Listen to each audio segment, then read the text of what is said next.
Kata Nabi, kalau sholatnya ingin sempurna dimulai dari wudhu. Yang pokok dalam wudhu itu ada 4, sisanya sunnah. Awas, kalau yang 4 ini tidak sempurna maka batal wudhunya. 1, faghsilu wujuhakum, basuh wajahnya. Kalau disebutkan wajah dalam bab wudhu, itu tidak ada yang lain kecuali bagian tampak muka, gitu ya. Kalau yang punya jenggot, itu termasuk janggutnya di selai-selai. Sifat wudhu cuma ada 3. 1, pakai keran. 2, pakai gayung. 3, air yang mengalir. Ya, seperti di sungai ada air mengalir itu nggak ada masalah. Tapi kalau menggunakan gayung atau semisalnya, Nabi itu diriwayatkan dalam hadis itu sangat menghemat air. Bahkan pernah beliau kemudian berwudu, kalau kita kemudian hitung, itu hanya sejumlah pak, seaqua gelas pak, cukup. Atau yang kedua, menggunakan keran ya. Kalau sekarang kita ada keran, contoh ini kerannya, ya, kerannya agak tinggi sedikit, dan kita sesuaikan. Ambil airnya, misal contoh, ghosala. Ghosala itu bukan ditumpahkan, ambil air, tumpahkan di tempat yang akan dibasuh gini. Yang telunjuk itu kemudian menghapus atau menghilangkan kotoran di sela-sela mata, contoh. Yang jempol menghilangkan kotoran di sela-sela telinga bagian belakang di sini. Ya. Kalau misalnya saya mulai ambil airnya, kemudian saya tumpahkan di sini.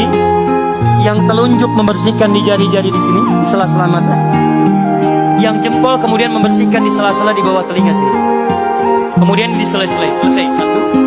Tahan sebentar ya, ini praktek dulu sebentar. 2. Wa aidiakum ilal marafiq, ini yang sering keliru. Dan tangan sampai siku, bukan dari siku ke tangan. Jadi saat kita mengambil air wudhu, ambil airnya, tumpahkan dari sini ilal marafiq sampai ke siku ke sini. Balikan lagi ke depan. Jadi bukan kerannya dibeginikan, sikunya dibeginikan, takut, bukan.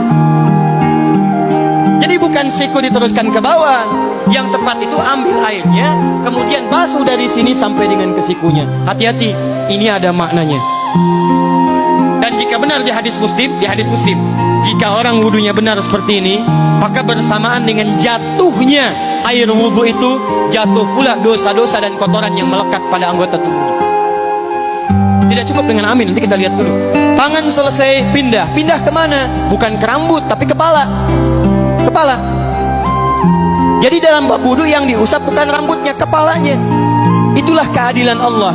Kalau yang diusap kepalanya, semua manusia yang hidup pasti punya kepala. Tapi kalau yang diusap rambutnya, ada ketidakadilan, karena tidak semua orang punya kepala, punya rambut. Tuh. Nah sekarang lihat sini. Ketika kita diminta mengusap kepala, bahasanya masaha. Masaha itu begini. Ini saya punten. Bismillah. Ini ya. Ambil airnya, tumpahkan, baru kemudian diusapkan ke kepalanya. Paham ya?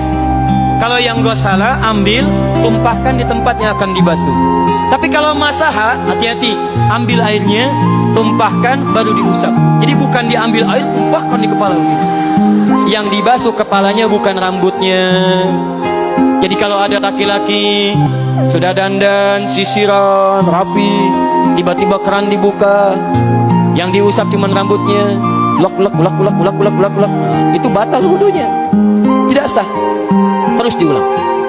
Terakhir kaki dibasuh sampai dengan bagian mata kakinya, dan ini tidak perlu saya terangkan karena mudah bagi kita untuk mempraktekannya. Tapi yang ingin saya jelaskan satu ini saja. Perhatikan baik-baik. Yang 4 ini wajib wudu. Tambahannya sunnah. Niat dimasukkan dalam wajibnya. Lihat sini. Kumur-kumur sunnah. Telinga sunnah. Istinsyak sunnah. Yang 4 ini wajib.